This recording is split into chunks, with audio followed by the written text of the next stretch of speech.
The maitre d' restaurant stared at his computer screen, then back at me. His perfectly pressed uniform seemed to stiffen as he shook his head. "I'm sorry, miss, there's no reservation under that name." I stood there in my simple black dress, watching his eyes scan me from head to toe. The restaurant's candlelit elegance sparkled around us. Crystal chandeliers, white tablecloths, the soft murmur of expensive conversations. I dressed understated on purpose, but clearly I didn't look like I belonged. "Perhaps you have the wrong restaurant," he suggested, his voice dripping with polite condescension. Before I could respond, a familiar laugh echoed across the marble floor. Elliot appeared from behind a pillar, his designer suit immaculate, his smile sharp as a knife. Well, I didn't think you'd actually show up, Fiona." He stepped closer, and I could smell his expensive cologne. "Thought this place might be a bit much for someone like you. There's a McDonald's down the street if you're hungry." The other diners turned to stare. I felt heat creep up my neck, but I kept my face calm. Elliot's eyes gleamed with satisfaction, waiting for me to shrink away in embarrassment. Instead, I leaned closer to the maitre d' and spoke softly. "You must be new here. Tell Chef Emilio that Alexandra's mom is here."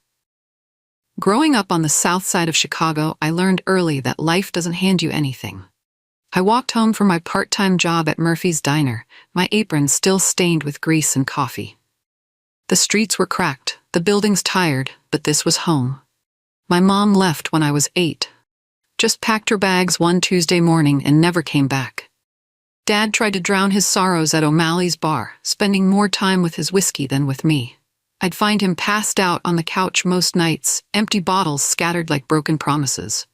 By 15, I was working 3 jobs, cleaning offices before school, serving tables after, and stocking shelves on weekends. My hands were always rough, my clothes always secondhand.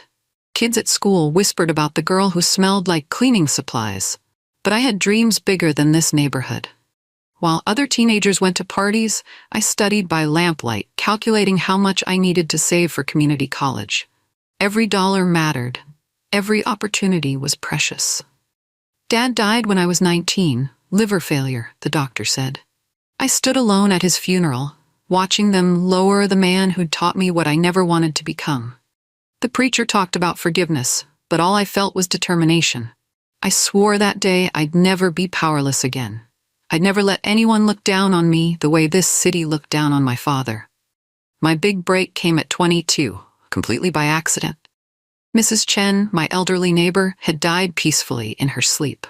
Her children lived in California and wanted to sell the house quickly. They didn't care about getting top dollar, they just wanted it gone. I was serving coffee to some businessman at the diner when I overheard him talking about buying properties in up-and-coming neighborhoods. Something clicked. I approached him during his lunch break.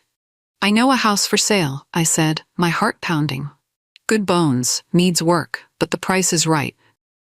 2 weeks later, I made my first real money, a $3,000 commission for connecting the buyer to the seller. It was more than I'd ever seen at once. I stared at that check for hours, seeing possibility in those numbers. I started studying real estate in my spare time, learning about markets and mortgages. I got my license within a year, working for a small firm that managed rental properties. The work was hard, showing apartments to picky tenants, collecting rent from angry landlords, but I was learning. Every penny I earned went into savings. No new clothes, no nights out, no luxuries. I lived on ramen noodles and hope. But slowly my account grew. When I was 25, I spotted a foreclosed triplex going to auction. The neighborhood was rough, but I saw potential. I qualified for a loan and placed my bid. That was the day I started playing with the big fish. I was curled up on the couch with my husband Jake and our 10-year-old daughter Alexandra, watching some Disney movie for the 100th time. Alexandra's head rested on my shoulder, her dark hair smelling like strawberry shampoo. These quiet moments felt precious after years of grinding my way up. My phone buzzed, my assistant Lisa calling at 9 p.m. I almost ignored it, but she never called this late unless it was important. "Fiona, sorry to bother you, but something big just came up."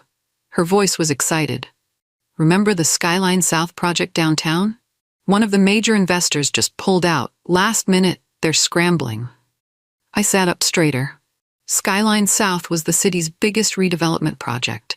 Luxury condos and retail spaces where old warehouses used to rot. The kind of project that could transform a neighborhood and make fortunes. They need a local anchor investor, Lisa continued. Someone with community ties. The buy-in is substantial, but they're offering 20% equity for the right partner. Jake looked at me questioningly. Alexandra kept watching her movie, oblivious to the moment that might change our lives. How substantial? I asked quietly. 8 million. My mouth went dry. It was a lot of money, even for me. But my liquidity was strong and the opportunity was massive. Send me the deck, I said quietly, already calculating the potential returns. I drove through my old neighborhood for the first time in years, taking the route I used to walk to school. The changes were shocking. New construction trailers lined streets, where abandoned lots used to collect weeds and broken glass. I parked across from what used to be Murphy's Diner, now just a boarded-up shell waiting for demolition.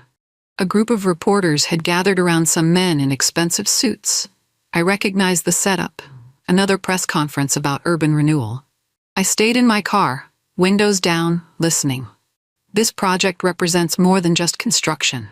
One of the suited men was saying, it's about revitalizing what was once forgotten. I squinted at the speaker.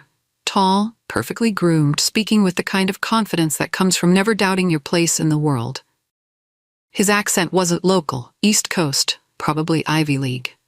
A reporter asked, Elliot, what does this project mean to you personally?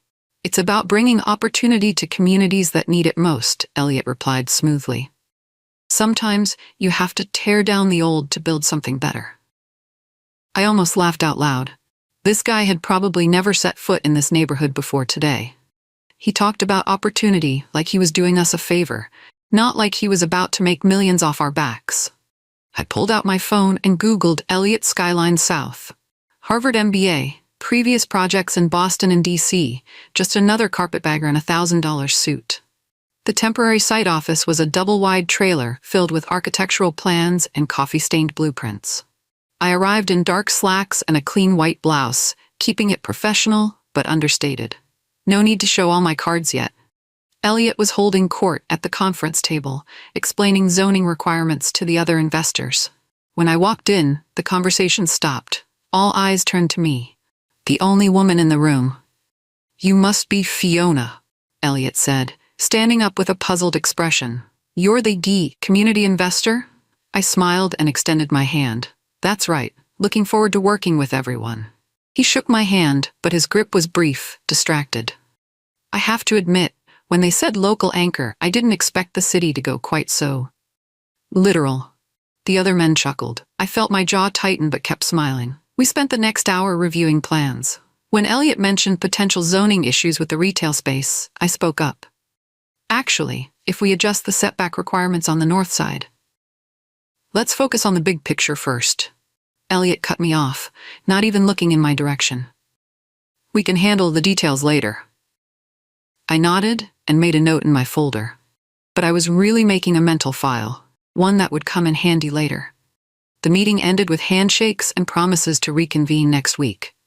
I smiled at everyone and walked to my car, already planning my next move. 3 weeks into construction, we had our first site visit. I wore steel-toed boots and a hard hat, ready to walk through the concrete and rebar jungle that would become luxury condos. Elliot was in his element, pointing out foundation work and explaining load-bearing walls to the group.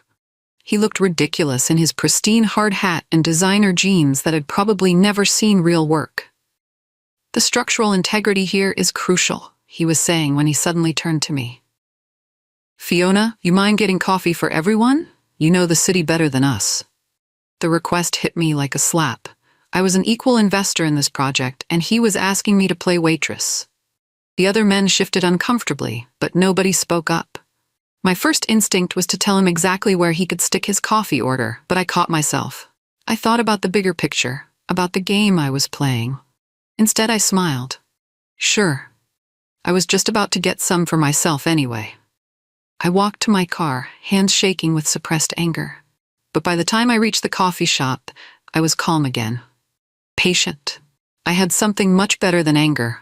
I had a plan. I returned with a tray of coffee and a mental note. Elliot had just made his biggest mistake. 2 days later, we were packed into a stuffy conference room at City Hall for the zoning and permits meeting. The air conditioning was broken, and everyone looked miserable in their suits. Elliot was presenting our compliance strategy when he confidently stated, "The new residential density requirements allow up to 40 units per acre in mixed-use developments." I knew he was wrong. I'd studied every line of the updated city ordinance the night before. "That's not accurate," I said, raising my hand slightly. "Subsection 4B was updated in the last city ordinance. It's 35 units per acre, with exceptions only for affordable housing components." The room went silent. Elliot stared at me, his confident expression faltering. "Are you sure about that?" "Yes, I am," I replied firmly, pulling out my copy of the ordinance. "Page 47, if you'd like to check." The city clerk nodded. "Miss Gallagher is correct. The amendment passed last month." Elliot's face reddened, but he forced a smile. "Right, thank you for the correction." After the meeting, he cornered me in the hallway. "What was that about? You trying to make me look stupid in there?" "I'm trying to get this project done without legal problems," I shot back. "Maybe you should actually read the regulations before presenting them." His eyes flashed with anger. "Don't forget who's running this project." "Don't forget I'm from the South Side," I replied. "We don't back down easy." That night, I sat at my kitchen table with Jake, picking at leftover takeout while Alexandra did homework in the living room. "He asked you to get coffee?" Jake's voice was tight with anger. "In front of everyone?" I nodded, stabbing my low mane with unnecessary force, like I was his secretary. Jake slammed his hand on the table, making me jump. "I don't know what game you're playing, letting him treat you like that. You need to put a stop to this." "I have something in mind," I said quietly. "Something that'll teach Elliot never to look down on people again." "What are you talking about?" I looked toward the living room where Alexandra was bent over her math homework. "Just trust me. Sometimes the best revenge is patience." Jake studied my face. He'd been with me long enough to recognize that look, the same one I'd worn when I was building my real estate portfolio, when I was quietly buying up properties while everyone underestimated the woman from the South Side. "How patient are we talking?" he asked. I smiled for the first time all day. "Not much longer." I pulled out my phone and sent a text to Lisa. "Set up meetings with the other Skyline investors, separately. Tell them I have a proposition." The game was about to change, and Elliot had no idea what was coming. The next evening, I met Marcus and David at a quiet bar downtown. They were the two smaller investors in Skyline South. Decent guys who'd gotten in for the money, but didn't have the stomach for Elliot's arrogance. "Gentlemen," I said, sliding into the booth across from them, "I'll cut right to the chase. I know you're both having second thoughts about this project." Marcus shifted uncomfortably. "It's not that simple, Fiona. We've already committed significant capital." "I'm willing to buy out your shares," I said quietly. "Full value plus a 10% premium for your trouble." David's eyes widened. "You're talking about, what, $12 million? $14 million, actually, but there's one condition." I leaned forward. "You don't tell Elliot about this conversation, not yet." They exchanged glances. Marcus cleared his throat. "Can I ask why?" I smiled. "Let's just say I want to handle the transition myself. Elliot can be difficult about these things." "That's putting it mildly," David muttered. "So you're interested?" I asked. Marcus nodded slowly. "We'll need to think about it. Talk to our lawyers." "Of course, but don't take too long. This offer has an expiration date." I left them with their drinks and drove home, feeling lighter than I had in weeks. The dominoes were starting to fall exactly where I wanted them. By tomorrow, I'd own 60% of Skyline South. Elliot just didn't know it yet. 3 days later, my phone rang while I was reviewing property reports. "We're in," Marcus said without preamble. "David and I talked it over. We want out." "Smart choice," I replied, trying to keep the satisfaction out of my voice. "What changed your minds?" "Honestly, working with Elliot is like being in a constant pissing contest. He treats this project like his personal kingdom." I thought about the coffee incident, the way he'd dismissed my input in meetings. I can relate. Plus, we've got other opportunities, better partnerships. Within an hour, Lisa had drafted letters of intent for both purchases. I reminded her to mark them confidential, no copies to Elliot or his team. Are you sure about this? Lisa asked as she prepared the documents. 14 million is a lot of money. It's an investment, I corrected, and it's about to pay off in ways you can't imagine. That afternoon, I signed the papers that made me the majority owner of Skyline South. Elliot was still running around playing project manager, completely unaware that he now worked for me.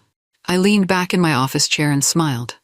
The boy from Harvard was about to get a lesson in power that they don't teach in business school.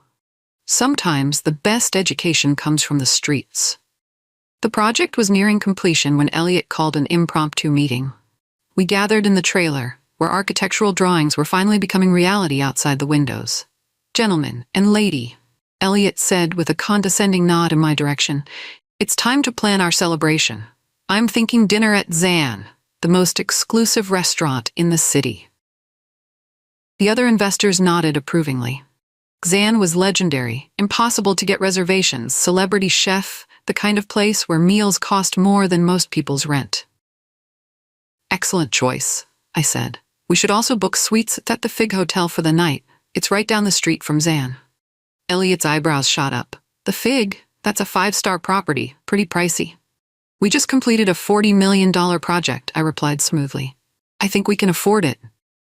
He leaned back in his chair, that familiar smirk spreading across his face. "You'd know where all the rich men hang out, wouldn't you, Fiona?" The implication hit the room like a slap. The other investors went silent, clearly uncomfortable. Marcus started to speak up, but I held up my hand. "It's fine," I said calmly.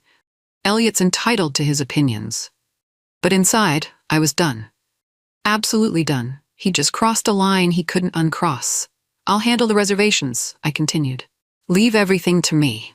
Elliot nodded, satisfied with himself. If only he knew what he'd just set in motion. The next morning, I asked Marcus and David to meet me at my office. They arrived looking concerned, probably expecting me to back out of our deal. "I want to finalize our agreement," I said without preamble. "Today." "Because of what Elliot said yesterday?" Marcus asked. "Partly, but mainly because I'm ready to take full control." I slid contracts across my desk, the final buyout agreements that would give me complete ownership of Skyline South. "This is more than we discussed," David said, scanning the numbers. "Considerate interest for putting up with Elliot's behavior. You've both been professional partners. He hasn't." They signed within an hour. By close of business, I owned 100% of Skyline South Development. Elliot was now an employee, not a partner. "Should we tell him?" Marcus asked as he handed back the signed documents. "Not yet," I replied. "I want to handle this personally. Give me until after the celebration dinner."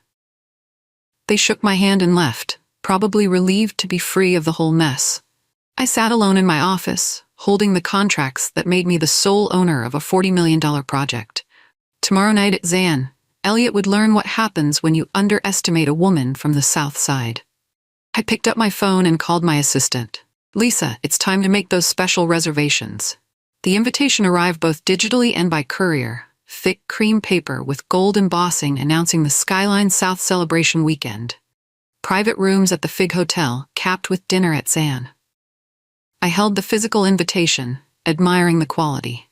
Lisa had outdone herself with the details. "Everything confirmed?" I asked when she called to follow up. "The Fig is ready, presidential suite reserved under your name, and I spoke with—" "Not yet," I interrupted. "Let's keep that surprise for tomorrow night." "Should I call Emilio?" I smiled, thinking about Chef Emilio Rodriguez, the brilliant man who'd helped me realize a dream 3 years ago. Not yet, but soon. Alexandra bounded into my office, home from school and curious about the fancy invitation. "What's this, Mom?" "Just a work dinner, sweetheart. Nothing too exciting." She studied the invitation with 10-year-old seriousness. "Zan? Isn't that the restaurant you—" "Yes," I said quickly, ruffling her hair. "The one we talked about." Jake appeared in the doorway, already knowing from my expression that something big was happening. "Tomorrow night?" he asked. I nodded. "Tomorrow night, everything changes." The invitation felt heavier in my hands than such a small piece of paper should. But it represented so much more than dinner. It was the culmination of years of planning, saving, and enduring condescension from people who thought they were better than me.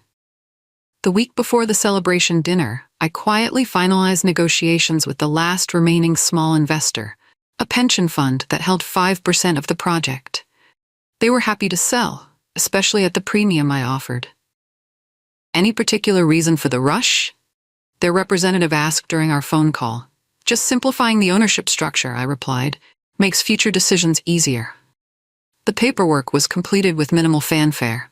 No announcements, no press releases. On paper, nothing had changed in the day-to-day operations of Skyline South. But in reality, everything had shifted. I now owned 100% of the project. Every decision, every dollar, every future development, all mine. I sat in my car outside the construction site, watching workers put finishing touches on what would become luxury condos. Elliot was inside the trailer, probably reviewing punch lists and feeling very important. He had no idea that his signature was no longer needed for anything. No idea that his authority was now completely imaginary. My phone buzzed with a text from Lisa. Final contracts filed. You're officially the sole owner. I typed back, perfect timing. Tomorrow night at Zan, Elliot would discover that his kingdom was actually mine. And I couldn't wait to see his face when the truth finally came out. I stood in front of my bedroom mirror, adjusting my simple black dress. Jake sat on the bed, watching me with the expression he wore when he knew I was about to turn someone's world upside down. You sure about this? He asked. I've never been more sure of anything. The drive to Zan felt surreal. 3 years ago, I'd walked through these same downtown streets with architectural plans and a crazy dream. Tonight, I was returning as the owner of a $40 million project. Zan's entrance was exactly as I remembered. Understated elegance, soft lighting, the kind of place where power brokers made deals over wine that cost more than cars. I approached the maître d', a young man I didn't recognize. I have a reservation under Gallagher. He checked his computer, frowned, checked again. I'm sorry, miss. There's no reservation under that name. Before I could respond, Elliot's voice cut through the restaurant's quiet murmur. Well, I didn't think you'd actually show up, Fiona. He approached with that familiar swagger, designer suit immaculate, confidence radiating from every step. Thought this place might be a bit much for someone like you, he continued, loud enough for nearby diners to hear. There's a McDonald's down the street if you're hungry. I felt every eye in the restaurant turn toward us. The maître looked embarrassed. Elliot looked triumphant. I leaned closer to the young man and spoke softly. You must be new here. Tell Chef Emilio that Alexandra's mom is here. The maître disappeared into the kitchen. Elliot stood there smirking, probably thinking I was bluffing my way through an awkward situation. 2 minutes later, the kitchen doors burst open. Fiona, mi amiga! Chef Emilio Rodriguez appeared, his white coat flour-dusted, his face beaming with genuine joy. He swept me into a warm embrace that smelled like garlic and fresh herbs. It's been too long, he said, stepping back to look at me. Alexandra, she is well? Growing too fast, I replied, smiling at the man who'd become like family over the years. Elliot's smirk had vanished, replaced by confusion. The other investors had arrived and were witnessing this unexpected reunion with growing bewilderment. Come, Emilio said, taking my arm. The garden suite is prepared. Nothing is too good for the owner. He led me past Elliot's stunned group toward the back of the restaurant. The garden suite was Zan's most exclusive space, a glass-enclosed room overlooking a rooftop garden that most diners never even knew existed. As we walked, I heard Elliot hiss to one of the other investors. How does she know the chef? I settled into my chair in the garden suite and watched through the glass as Elliot's group was seated in the main dining room. They kept glancing in my direction, clearly confused by this turn of events. 30 minutes later, their dessert arrived with a message written in chocolate script. From the owner, enjoy your evening. The confusion on their faces was delicious. I walked back to the main dining room as Elliot's group was finishing their meal. All conversation stopped when I appeared. Gentlemen, I said, addressing Marcus and David, would you like to join me in the garden suite? The view is spectacular. They exchanged glances, then rose from their chairs. Elliot remained seated, his jaw tight with barely controlled anger. Elliot, I added sweetly, if your pride will let you, you're welcome to join us too. He stared at me for a long moment, then shook his head. I'm fine here. In the garden suite, I poured wine for Marcus and David while they peppered me with questions. "How do you know Chef Emilio?" Marcus asked. "We've been friends for years," I replied. "Since I helped him open this place." "Helped him how?" I smiled, enjoying the moment I'd dreamed about for weeks. "I'm the primary investor. I own Zan." David nearly choked on his wine. "You own this restaurant? Named after my daughter Alexandra, and tomorrow you'll be staying at the Fig Hotel. FIG stands for Fiona Irish Gallagher." They stared at me in stunned silence. Through the glass I could see Elliot eating alone at his table, probably wondering what we were discussing. "But that's not all," I continued. "As of yesterday, I also own 100% of Skyline South." Marcus set down his wine glass with shaking hands. "What?" "I bought out everyone's shares. Elliot doesn't know yet." Back at the Fig Hotel, I met with Marcus and David in the rooftop lounge. The city sparkled below us, and I could see the construction lights of Skyline South in the distance. "So what happens now?" David asked, still processing everything. I pulled out cashier's checks, their final payments for selling their shares. "Now you're free to pursue other opportunities, with a nice profit." They stared at the checks like they might disappear. "And Elliot?" Marcus asked. "Elliot is about to learn some hard lessons about respect and assumption." I handed them each a folder containing documentation of the ownership transfer. "Everything's legal and filed with the state, effective immediately." "You planned this whole thing," David said, shaking his head in amazement. "From the moment he asked me to get coffee," I confirmed. "I've been buying shares and biding my time." We talked for another hour about their next ventures. They were good men who'd gotten caught up in Elliot's arrogance. I was glad to help them escape cleanly. As they left for their rooms, Marcus paused at the elevator. "For what it's worth, Fiona, I think you're going to do great things with that project." "I already am," I replied. The elevator doors closed, and I stood alone on the rooftop, looking out over the city I'd conquered one property at a time. Tomorrow, Elliot would wake up to a very different world. Elliot's phone must have been buzzing all morning. By 8 a.m., I was already at the construction site when he came storming into the trailer. "What the hell is going on?" he demanded. "I can't access any of the project files. The bank says my authority has been revoked." I looked up from the architectural plans I was reviewing, wearing steel-toed boots and a crisp blazer, the uniform of someone who actually belonged on a construction site. "Good morning, Elliot," I said calmly. "Coffee?" "Don't play games with me." "What did you do?" I reached into my briefcase and pulled out an official letter, sliding it across the table. "Your services are no longer required on this project, effective immediately." He grabbed the letter, his hands shaking as he read. "You can't fire me. I'm a partner in this." "Actually, you're not." I pulled out another document. "As of yesterday, I own 100% of Skyline South Development. You're an employee, or rather, you were."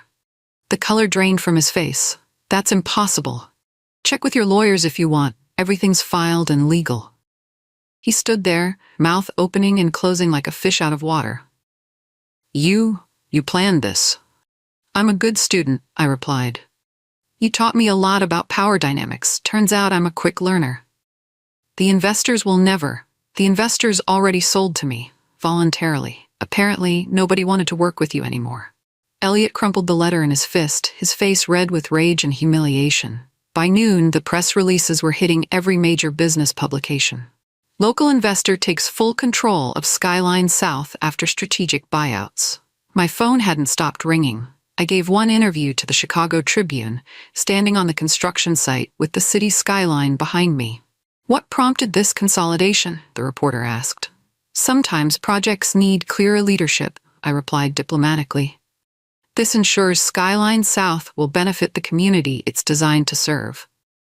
Photos emerged online within hours, me shaking hands with city council members, touring the site with hard hat and blueprints. The narrative was already shifting. Local girl makes good, takes control of major development.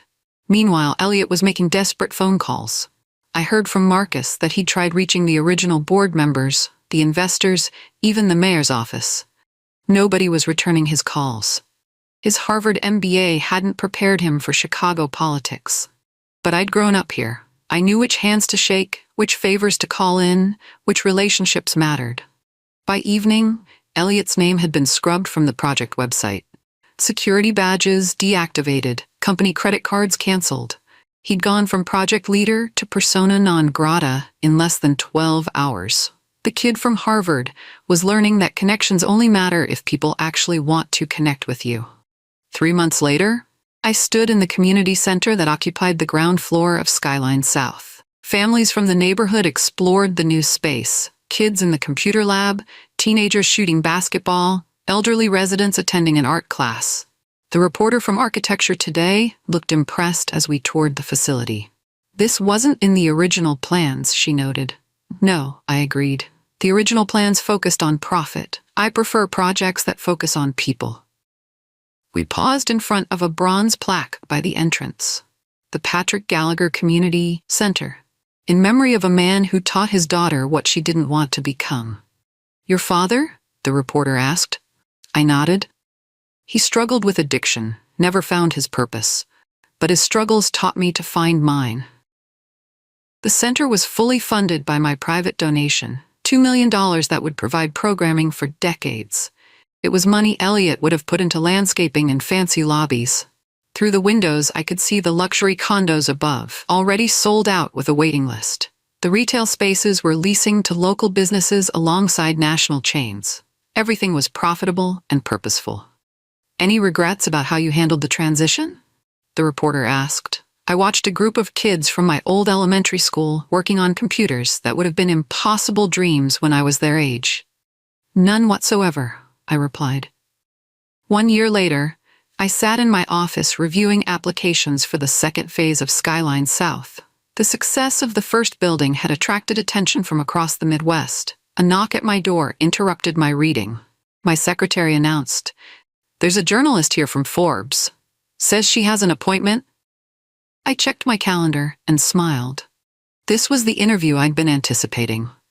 The journalist was a sharp woman about my age, clearly impressed by the view from my corner office.